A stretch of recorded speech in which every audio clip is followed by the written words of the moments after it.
Dans la bataille pour la suprématie maritime, Feu! Cible atteinte! les nazis mènent une guerre technologique. Parmi les technologies militaires allemandes de la Seconde Guerre mondiale, c'est sans doute une de celles qui ont eu le plus d'influence. Hitler ordonne la mise au point d'armes sous-marines secrètes.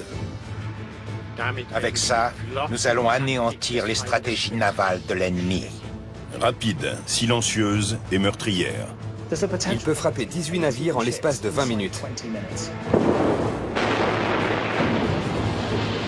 Les nazis construisent d'immenses structures pour abriter ces effroyables machines. Ce bâtiment s'étend sur près de 400 mètres. La taille est tout simplement stupéfiante. Elles vont révolutionner la guerre navale. Le U-boat de type 21 était une arme qui aurait vraiment pu changer la donne.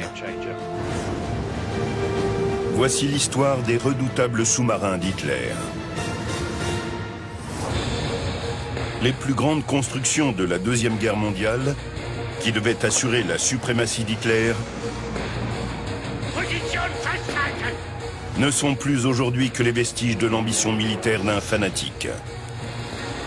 Découvrez-en les secrets dans Nazi Mégastructure.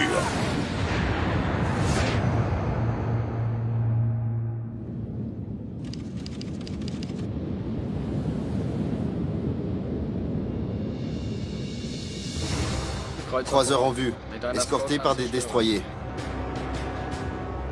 Immersion périscope. On va passer dessous. Le commandant Adalbert Schnee est en patrouille à bord d'un U-boat de type 21, un nouveau sous-marin allemand redoutable. Je les vois. Ils ne sont qu'à 600 mètres. Et ils ne savent pas que nous sommes ici.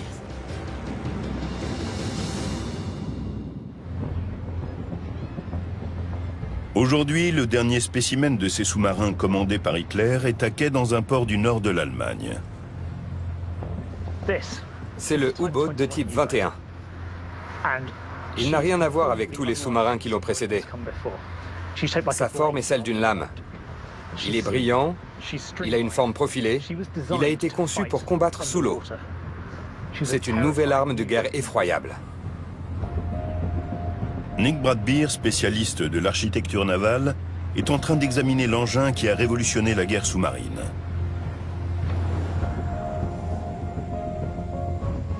Voilà ce qui faisait la force de ce sous-marin. Il y avait ici 20 torpilles prêtes à être lancées. C'était des armes dévastatrices.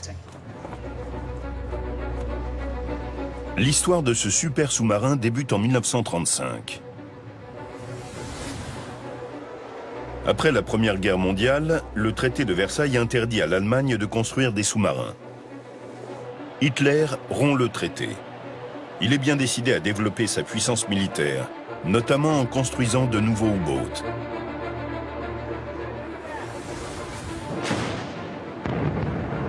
Quand la guerre éclate en 1939, Hitler dispose de 57 sous-marins. Une flotte réduite, mais redoutable. En 5 mois seulement, de juin à octobre 1940, les sous-marins nazis coulent 311 navires alliés.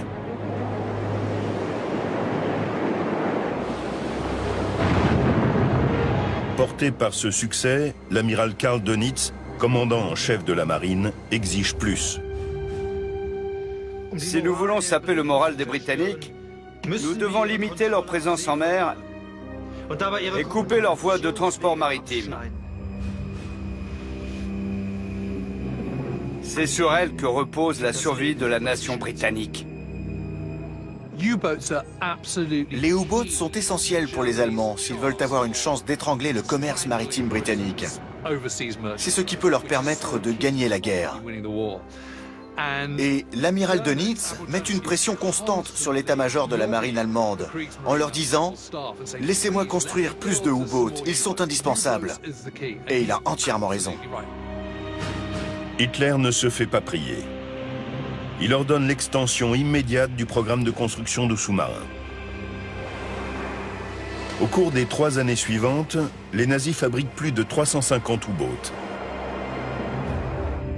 Ils vont envahir l'océan Atlantique, du continent américain à la Méditerranée et de l'Arctique à la côte sud-africaine.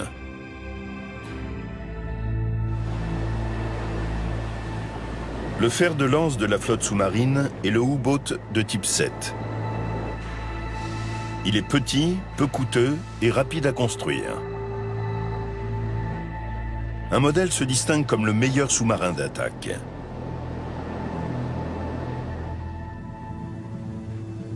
Le dernier spécimen de ce redoutable engin construit par les nazis se trouve en Allemagne, sur une plage retirée de la côte baltique.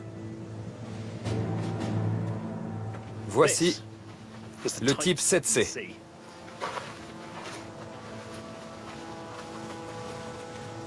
L'important, c'est la proue.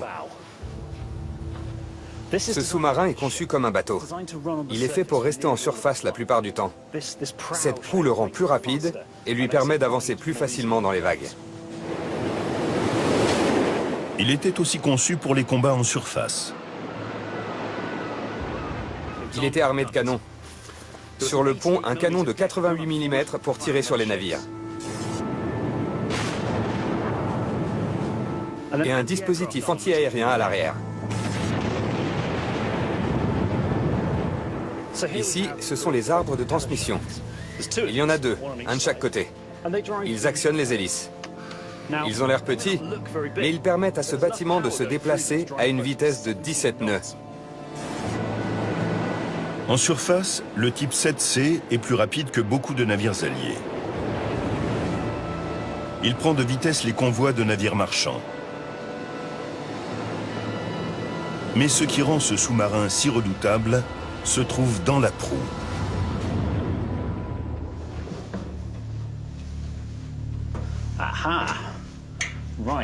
Nous sommes dans le compartiment des torpilles de proue. Voici une des torpilles. C'est une G7E. Il y en avait 8 comme ça stockées ici. Elle pèse 1,5 tonnes. C'est très lourd à déplacer. Pour recharger, pour aligner une torpille dans un de ces tubes, il fallait entre 10 et 12 hommes qui la soulevaient en tirant. Ça se faisait à la main avec ce mécanisme. Le 7C transporte 14 torpilles.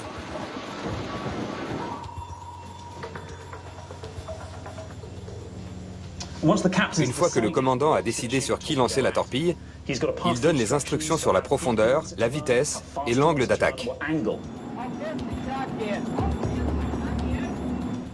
Un homme utilise cet appareil pour programmer le système de guidage de la torpille. Et lorsque le commandant veut tirer, ça peut se faire depuis la salle de contrôle. Le déclenchement est manuel. Quelqu'un doit venir ici, enlever la sécurité et tirer.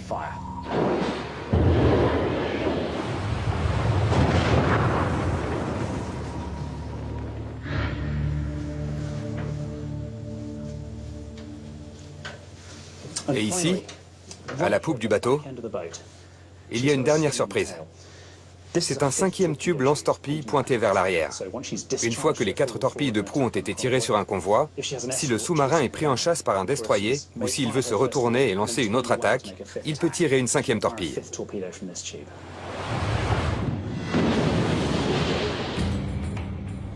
Tout comme Adalbert Schnee, les commandants de U-boat attaquent surtout la nuit, lorsque les sous-marins émergés sont à peine visibles. Cible en vue.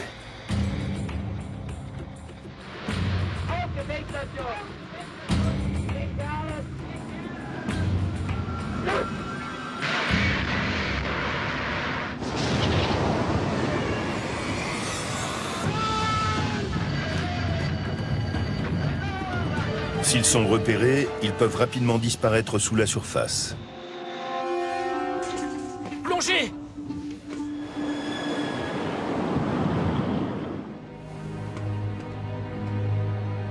Au début de la guerre, les U-boats de type 7 remportent de grands succès. Mais l'amiral Dönitz a des projets encore plus ambitieux. Perfectionner ses sous-marins et anéantir les Alliés en mer.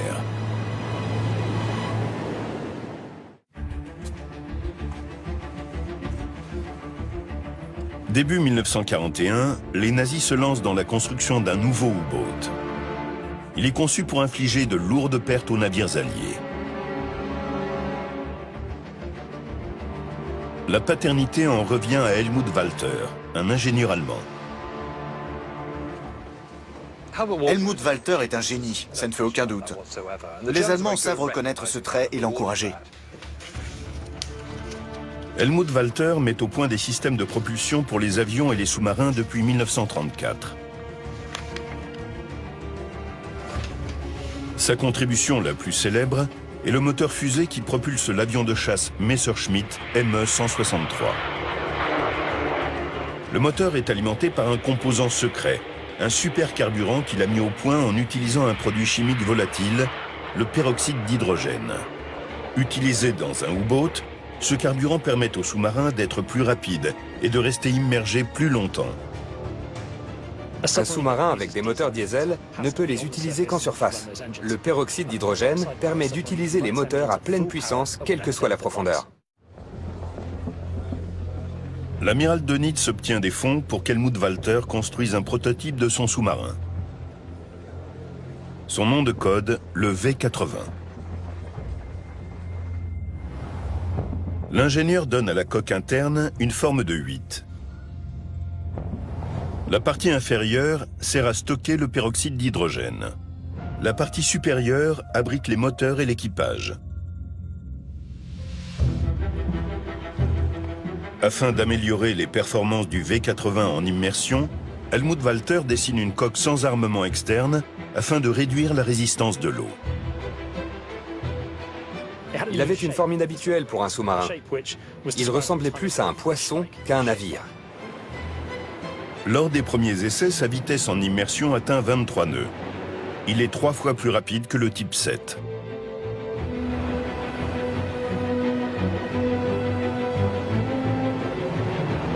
En novembre 1941, Helmut Walter est prêt à faire une démonstration devant le haut commandement des forces navales.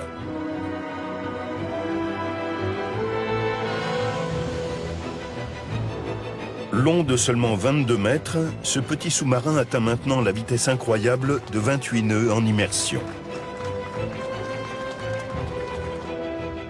L'amiral Dönitz réalise son potentiel. Il conseille au haut commandement des forces navales de soutenir le travail d'Helmut Walter. Le V80 était une révolution en matière de propulsion.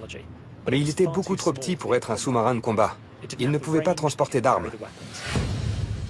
L'ingénieur revoit la conception. Il garde le meilleur du V80 et en fait une arme de guerre.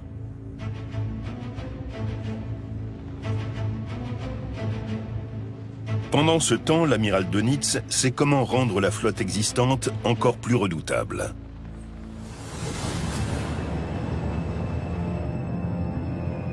En 1939, les U-boats chassent en solitaire.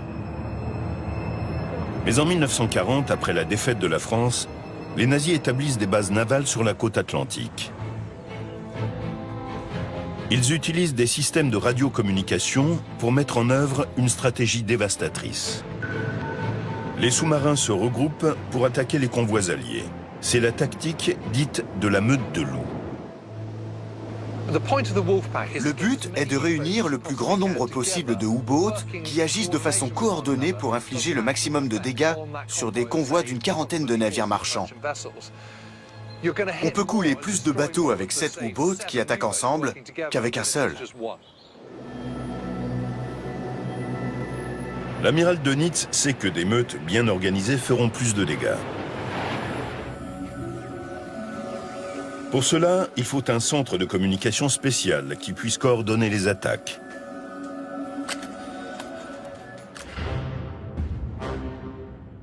En 1940, les nazis investissent un château dans la campagne française. C'est une base parfaite pour diriger les attaques sous-marines. James Holland est historien. Il s'apprête à explorer l'ancien poste de commandement de l'amiral Dönitz. C'est un très joli château. Ça me fait un peu penser à ceux qui servaient de quartiers généraux pendant la Première Guerre mondiale. Après tout, il était commandant en chef des forces navales. Il n'allait pas choisir un taudis. Le château de Pignerol se trouve à un endroit stratégique situé entre Paris et les principales bases sous-marines. Le centre de contrôle se situe dans un bâtiment construit par les nazis.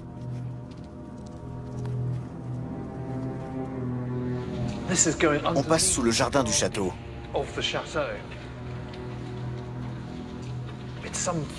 Ce couloir mesure près de 120 mètres de long. On m'a expliqué qu'au-dessus, il y a une épaisseur d'1 mètre de béton et encore 1 mètre de terre par-dessus. Ce plafond se trouve donc 2 mètres en dessous du jardin.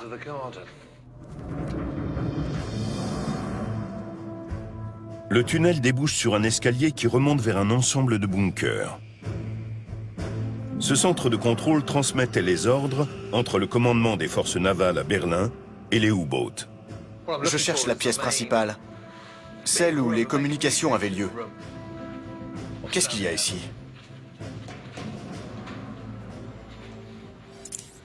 Je crois que j'ai trouvé. On y est. C'est ici qu'arrivaient les signaux envoyés par les U-boats. Et c'est d'ici qu'on leur répondait.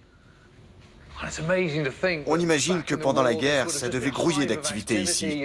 Il devait y avoir des bureaux tout le long des murs, des gens avec des téléx et des machines Enigma. Le complexe comprend 11 bunkers à l'épreuve des bombes. Ils abritaient plus d'1 millier d'opérateurs qui maintenaient une liaison constante avec la flotte de U-boats. On sent que c'est solide. On se sent en sécurité là-dessous. Je continue à dire là-dessous, mais on n'est plus en sous-sol. Pourtant, on a l'impression d'être sous terre, mais en fait, on est au-dessus du niveau du sol. Durant les 2 premières années de la guerre, les U-boats de l'amiral Dönitz étendent leur domination en mer. L'Allemagne est sur le point de faire plier la Grande-Bretagne en la réduisant à la famine.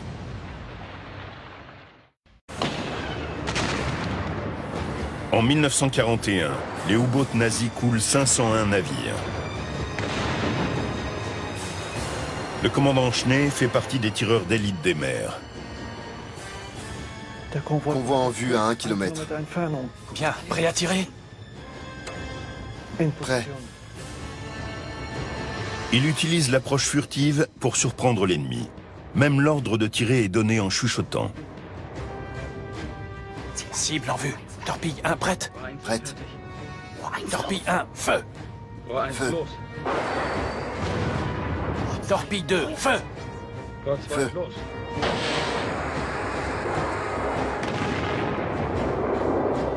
Cible atteinte.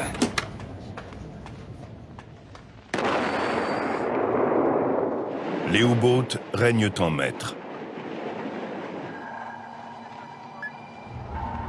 Mais bientôt, les progrès militaires et technologiques des Alliés rétablissent l'équilibre des forces dans l'Atlantique. Les Alliés ont conçu des radars suffisamment petits pour être embarqués dans les avions. Ça a été terrible pour les U-boats. Ces radars embarqués ont permis aux avions de localiser les U-boats à une distance qui ne permettait pas aux sous-marins de les repérer. Ils étaient donc attaqués par surprise.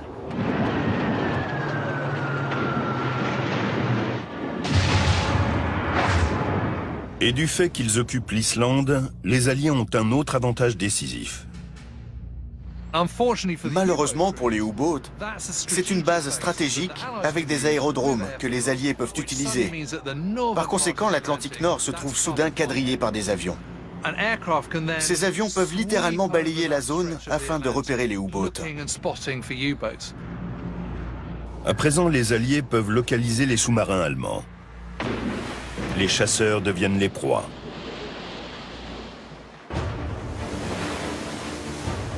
Au printemps 1942, alors qu'il fait surface au large de la côte est des États-Unis, le commandant Schnee découvre à quel point son U-boat est vulnérable. Que s'est-il passé? Fermez les écoutilles. Préparez-vous à plonger. Fermez les écoutilles. Plongez!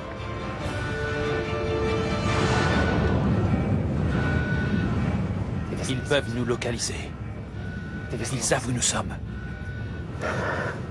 Le U-boat du commandant Schnee s'en sort, mais les pertes augmentent du côté des sous-marins nazis. Dites-moi, où en est la guerre sous-marine? Le quadrillage aérien des Alliés nous a fait reculer dans l'océan Atlantique.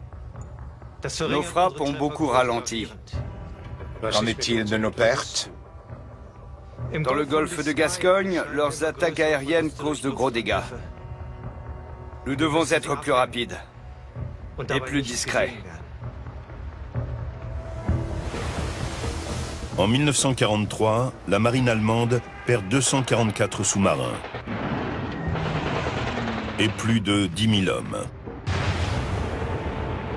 La flotte de U-boat est en difficulté. Mais Hitler et l'amiral Dönitz sont décidés à reprendre la main grâce à un projet qui va révolutionner la guerre sous-marine.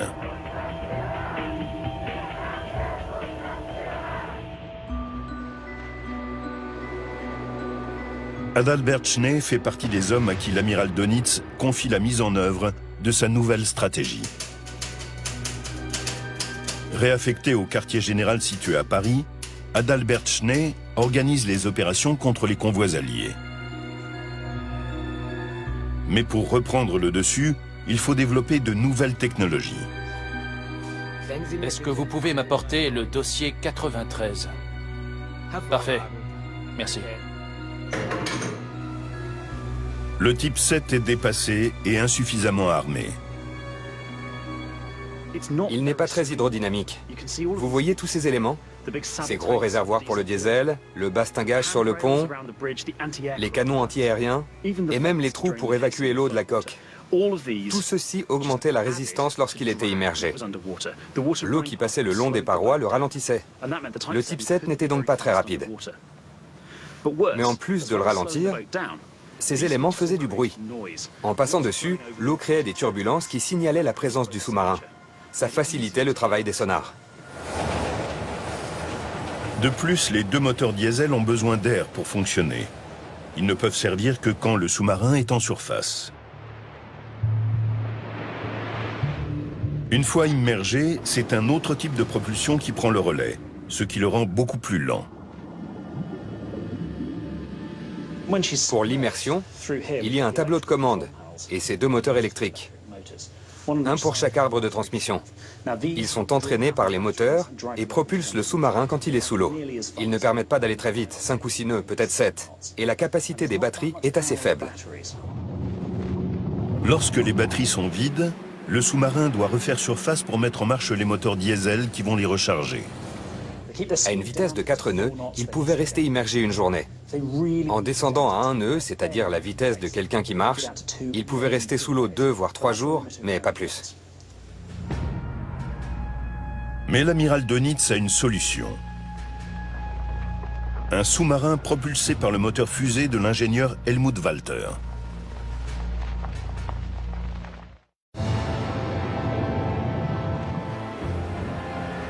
Pour reprendre la main sur les Alliés, l'amiral Dönitz compte sur une nouvelle génération de sous-marins. Nous avons une solution. Nous disposons d'un prototype de sous-marin dont la vitesse en immersion est considérablement augmentée. Il va rendre la lutte anti-sous-marine de l'ennemi inefficace. Si c'était le cas, ce serait révolutionnaire. Je suggère que nous mettions au point ce nouveau sous-marin aussi vite que possible. Vous avez mon soutien total. Avec ça, nous allons anéantir la stratégie navale de l'ennemi.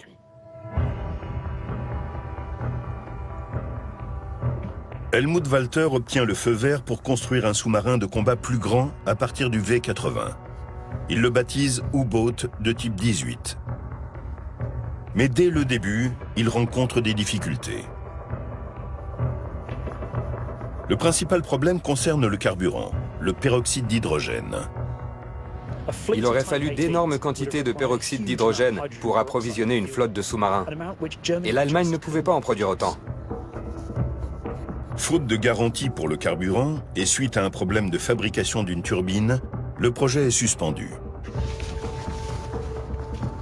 Malgré ce revers, l'idée d'Helmut Walter n'est pas abandonnée. L'idée de créer un sous-marin qui soit vraiment un sous-marin et pas seulement un submersible, la volonté de fabriquer un engin qui puisse être plus rapide sous l'eau qu'en surface, c'est ça qui est révolutionnaire. Deux ingénieurs, Friedrich Sürer et Klaus Brücking, font évoluer le U-boat de type 18. Il devient le type 21.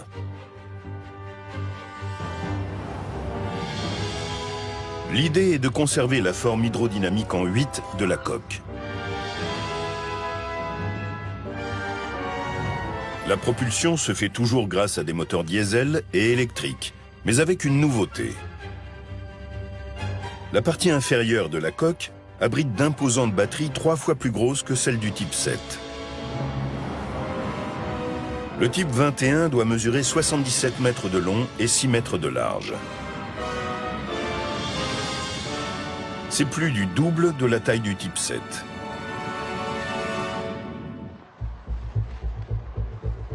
Hitler fait passer la construction de ce sous-marin avant celle de tous les autres. Le haut commandement des forces navales demande que 15 sous-marins soient fabriqués chaque mois. Mais l'amiral Dönitz exige plus. Il est déterminé à accélérer la fabrication. En juillet 1943, il accepte la nomination d'un ingénieur spécialisé pour diriger la construction. Je suis conscient qu'il n'a jamais fait ça auparavant. Mais ça n'a pas d'importance.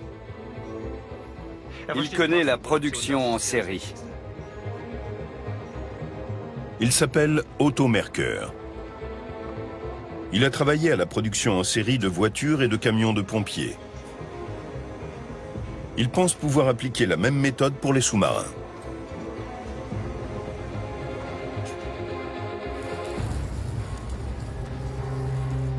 Il compte procéder en 3 étapes.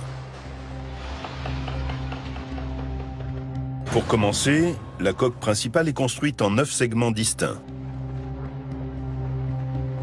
Mais pour les préserver des attaques aériennes des Alliés, Otto Merker répartit la fabrication entre 32 usines à travers l'Allemagne. Elles sont situées à proximité de voies navigables qui permettent le transport des segments.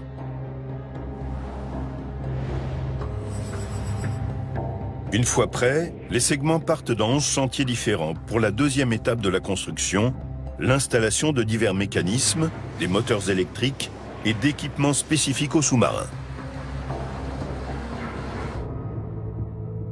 Pour finir, l'ingénieur envoie les segments achevés dans un des 3 chantiers situés à Danzig, Hambourg et Brême. C'est là qu'ils sont assemblés. Malgré ce plan ingénieux, Otto Merker estime que la construction prendra jusqu'à 9 mois. Les nazis ne peuvent pas se permettre d'attendre.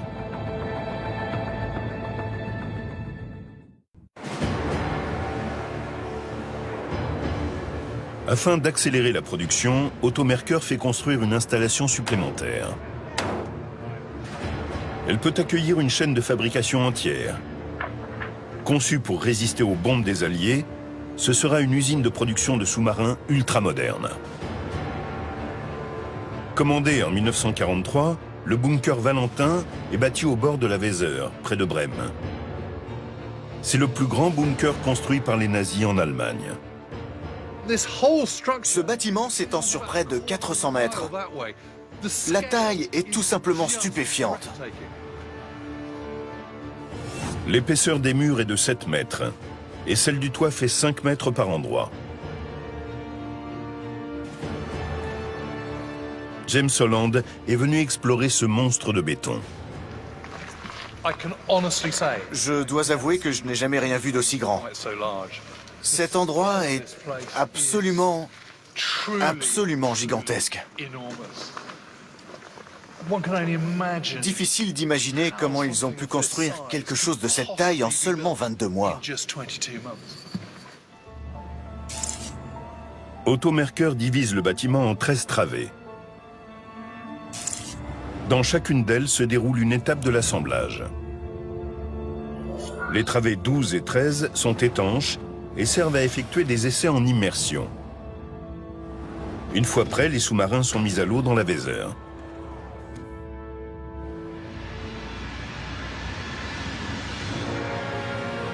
Et voici le produit fini.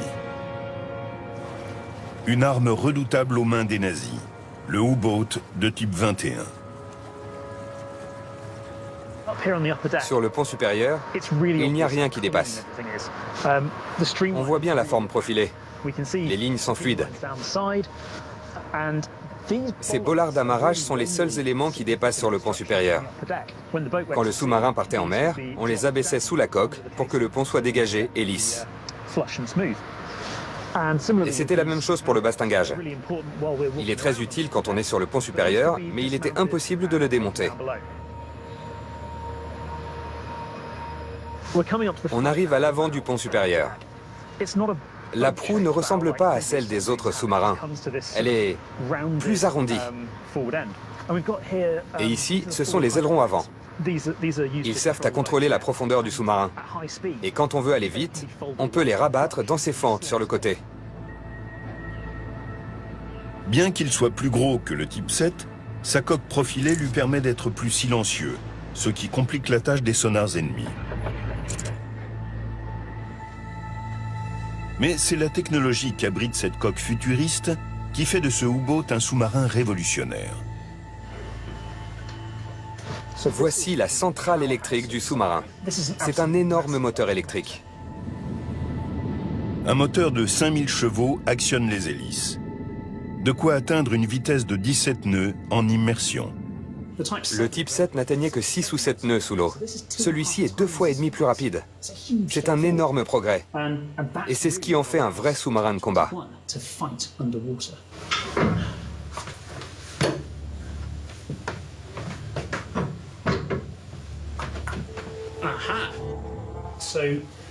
Ça, ce sont des batteries. C'est vraiment ce qui caractérise le U-boat de type 21. 236 tonnes de batteries sont stockées dans la partie inférieure de la coque. Elles peuvent propulser le sous-marin pendant 11 jours. C'est plutôt grand comme espace. Et ce n'est qu'une partie. Il y a encore de la place de ce côté. Et il y a aussi un niveau en dessous. Ce sont des batteries de voitures géantes. Malheureusement, même si elles stockent beaucoup d'énergie, elles nécessitent aussi une maintenance régulière. Il y a un passage étroit ici, entre les deux compartiments, pour les batteries. Un pauvre sous-marinier devait passer par ici, grimper par une de ces ouvertures et s'allonger sur cette planche. Il pouvait se déplacer d'un côté et de l'autre, car la planche est sur rail. Mais tout en œuvrant ainsi dans cet espace exigu, il devait faire très attention à ne pas toucher ses connecteurs électriques. Ces batteries contiennent suffisamment de courant pour tuer quelqu'un. Les deux moteurs diesel du sous-marin rechargent les batteries en 5 heures seulement. Il leur faut de l'air pour fonctionner. Ils ne servent donc qu'en surface ou en immersion périscopique grâce au schnorkel. Cette nouvelle invention permet à l'air d'entrer dans le sous-marin lorsqu'il est juste sous la surface. Ce modèle de schnorkel est ingénieux. Il est muni d'un clapet à billes qui empêche l'eau d'entrer dans le sous-marin et il fournit une source indirecte d'air pour le fonctionnement des moteurs. Le génie de Walter a été de concevoir des tuyaux d'arrivée qui ne sont pas reliés directement au moteur diesel. L'air entre par ces tuyaux et ressort ici, juste au-dessus du filtre à air du moteur. Les tuyaux amènent l'air dans le sous-marin et le moteur diesel puise l'air dans l'atmosphère ambiante. Si une vague passe par-dessus le schnorkel et que le clapet se ferme, les moteurs diesel continuent de fonctionner pendant un moment grâce à l'air présent dans le sous-marin. Contrairement aux moteurs du U-boat de type 7, ceux du type 21 peuvent continuer à fonctionner en immersion, même par mer forte. Mais la fabrication innovante et la technologie avancée de ce sous-marin ne servent en réalité qu'un seul but: la puissance de feu.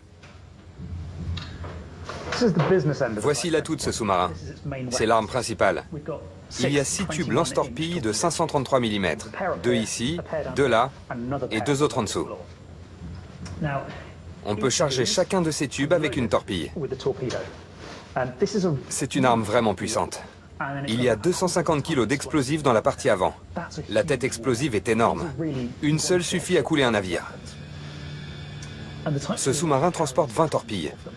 6 sont préchargées dans les tubes et les 14 autres sont stockés dans une salle derrière. Le type 21 transportait plus de torpilles que le type 7. Mais le vrai progrès, c'est le système de rechargement automatique. Il faut moins de temps pour recharger les 6 tubes lance-torpilles sur celui-ci qu'un seul tube sur le type 7. Ce sous-marin aurait pu lancer 18 torpilles en 18 minutes dans un convoi. Il avait tout pour être dévastateur. Le type 21 est plus silencieux et plonge plus profond que tous ses prédécesseurs. Et une fois immergé, il est plus rapide que la plupart des convois de navires marchands. C'est une arme redoutable. Il comble les attentes d'Hitler. Mais les Alliés intensifient leurs bombardements contre l'industrie lourde des nazis. L'acier commence à manquer. L'armée de terre attendait désespérément des fusils, des armes légères, des chars d'assaut et du matériel de toutes sortes. L'armée de l'air réclamait des avions. C'était comme avoir un tout petit gâteau avec lequel il fallait essayer de nourrir de nombreuses bouches affamées.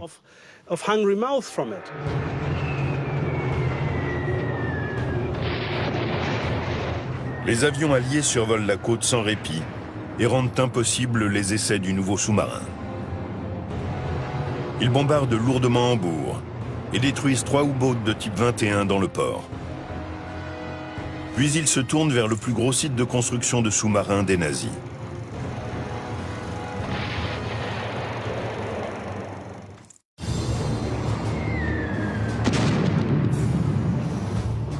En mars 1945, les avions alliés bombardent le bunker Valentin.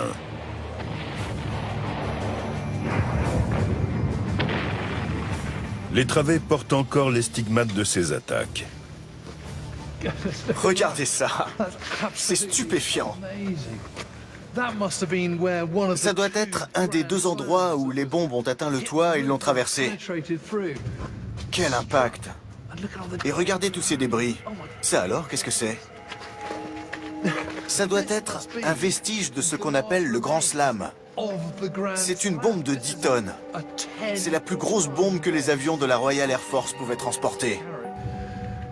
Elle a été conçue par Barnes Wallis, qui a aussi inventé la bombe rebondissante. Regardez l'épaisseur. C'est lourd. Et c'est juste un morceau. Je peux à peine le soulever. Cette bombe provoque un petit séisme. L'idée, c'est qu'avec son poids et sa puissance, elle transperce le toit, traverse l'épaisseur de la structure et qu'elle explose seulement après. Elle a donc traversé environ 3 mètres d'épaisseur sur les 5 existants et elle a explosé. C'est ça qui a causé ces dégâts. Et avec ces 2 bombes, ce sont 1000 tonnes de béton qui se sont effondrées. Pour le bunker Valentin, c'en était fini.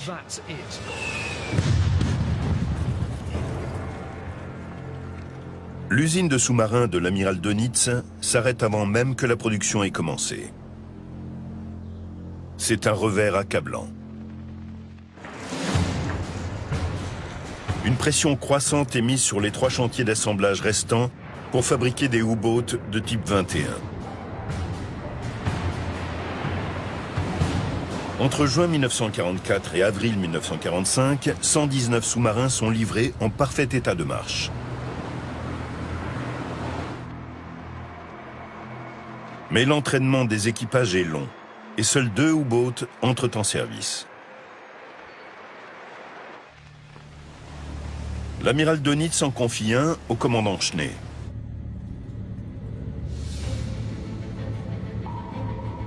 Après 2 mois passés à se familiariser avec le U-boat, il est maintenant aux commandes du sous-marin le plus performant du monde.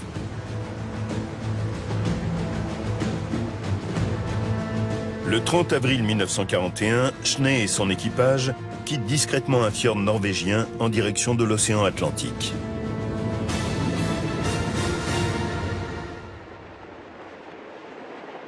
Il patrouille à la recherche de navires ennemis.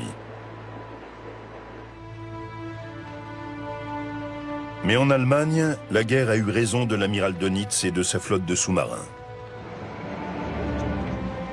L'armée rouge a mis Berlin à sac et Hitler est mort. Le 4 mai 1945, l'amiral Dönitz envoie un message radio à ses U-boats.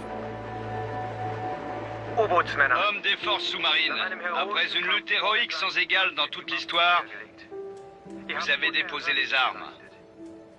Vous avez accompli des exploits sans précédent. Vous vous apprêtez à faire un grand sacrifice pour votre patrie. Il ne viendra pas entacher votre honneur et il épargnera à votre pays de terribles conséquences.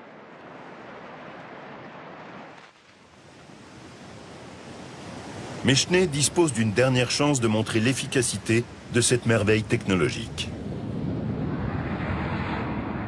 De retour vers la Norvège, il détecte le bruit d'une hélice. C'est celle du Norfolk, un croiseur britannique.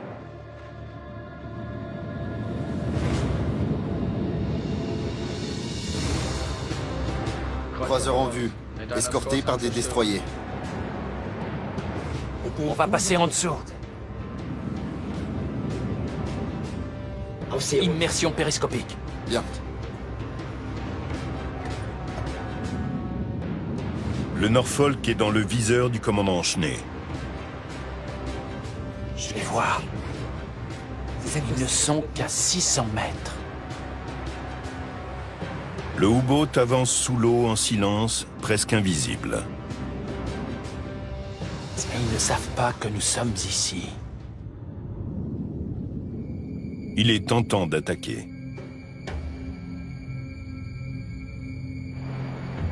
Mais le cessez-le-feu a été décrété. Le commandant Schnee décide de ne pas désobéir aux ordres.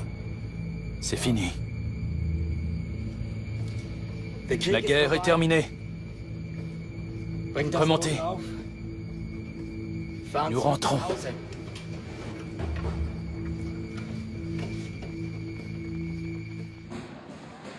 En Allemagne, l'amiral Dönitz donne l'ordre de saborder tous les U-boats de type 21 pour éviter qu'ils tombent aux mains de l'ennemi. 84 sont détruits. Mais ça ne suffira pas. Les Alliés parviennent à en récupérer un. Il va servir de modèle pour le premier sous-marin à propulsion nucléaire, l'USS Nautilus. Parmi les technologies militaires allemandes de la Seconde Guerre mondiale, c'est sans doute une des plus abouties et une de celles qui ont eu le plus d'influence. Ironie du sort, les nazis avaient mis au point l'arme sous-marine la plus redoutable de l'histoire. Mais le U-boat est arrivé trop tard pour sauver l'Allemagne, et il n'a jamais lancé une seule torpille sur un navire ennemi. S'il était entré dans la bataille de l'Atlantique 2 ans plus tôt, en 1943, on imagine mal comment les Alliés auraient pu maintenir la traversée des convois. Ils n'auraient pas pu le localiser ni le détruire.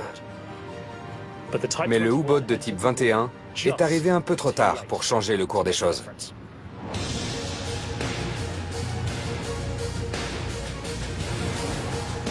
Après la guerre, l'amiral Dönitz a purgé une peine de 10 ans de prison. À sa sortie, il a écrit ses mémoires avant de sombrer dans un relatif anonymat. Le commandant Schnee a servi 6 mois à bord d'un dragueur de mine avant de se reconvertir en représentant de commerce. Une fin peu glorieuse pour ces deux figures nazies emblématiques de la guerre sous-marine dans l'Atlantique.